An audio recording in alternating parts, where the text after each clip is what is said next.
channel! Hello everyone! Nahulaan niyo na ba kung saan kami pupunta? If not, leave your guesses in the comment section below. We're now here at Dubai International Airport for our connecting flight. And it's time to review our Manila-Dubai flight. So how was it, Rangee? Let's start with food. Food was really basic. They just provided vegetables and fruits. And that's about it. That's for business class level of food, huh? I think they have a very limited idea of what a vegan meal is, right? So I think they have to be more creative in their meals. How about service? Service was cold. That's my description of their service. They didn't even introduce themselves to us, and they did not address us by our names. It's so different from our other flights with Emirates and other Middle Eastern airlines, Very right? mechanical yung service this time for that particular flight attendant. So where are we going now? We're now heading to the business class lounge of Emirates. It's a big lounge. Lots of people, probably to accommodate the different flights of Emirates from different regions. We're here to freshen up and have some breakfast. So speaking of breakfast, how was your breakfast? Breakfast was yummy compared with that in the plane. It was a totally different experience. A lot of vegan options.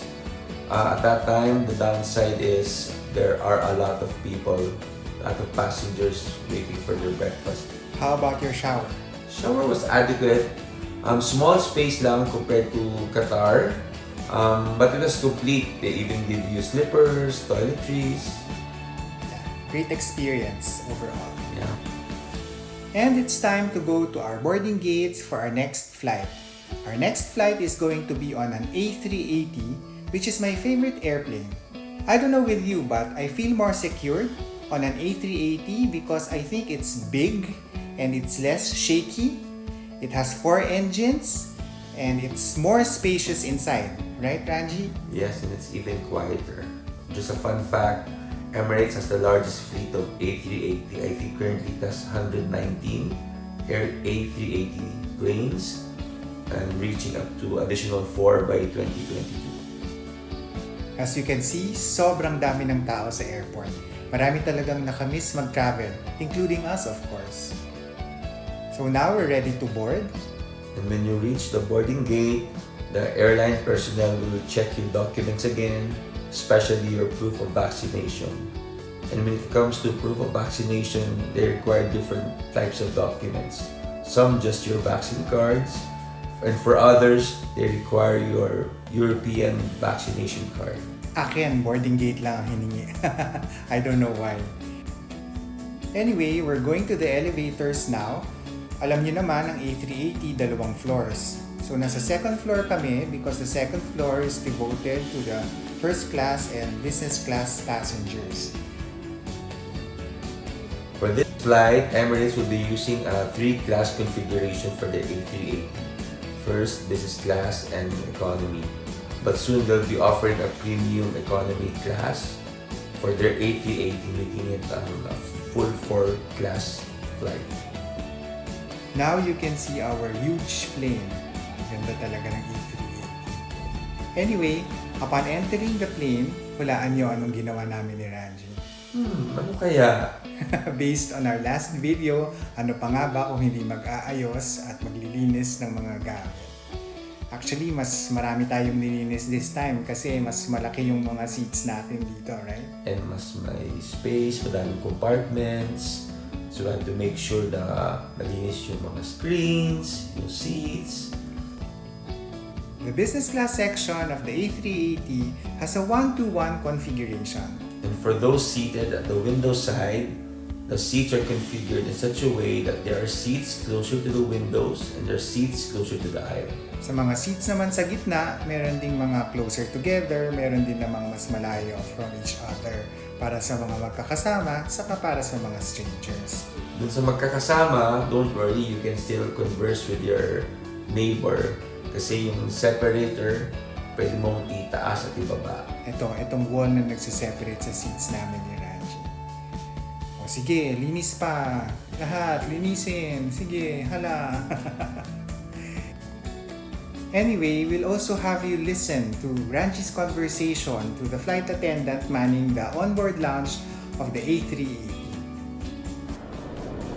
Which flights do you use your newer version of your A3? Which flights? Do you have like US flag and the new, you mean the fourth flag, the one with a different configuration? it's not specific flag. No.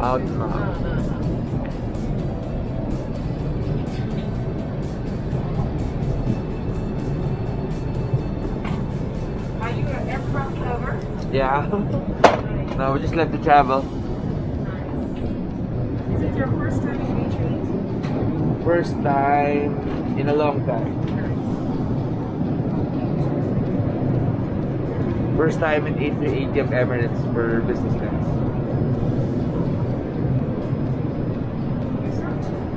You?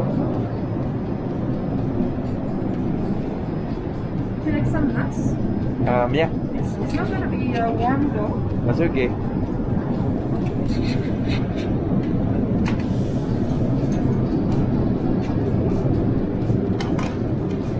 It's not a full flight now. No. It's like 54 passengers, something like that. Oh, really? Yes. Oh. It doesn't look like, but we do have How many? 54 or something like that. Just in business class or the Yes, whole just- plane? Just in business class. And how many in first class? It's 12. Oh.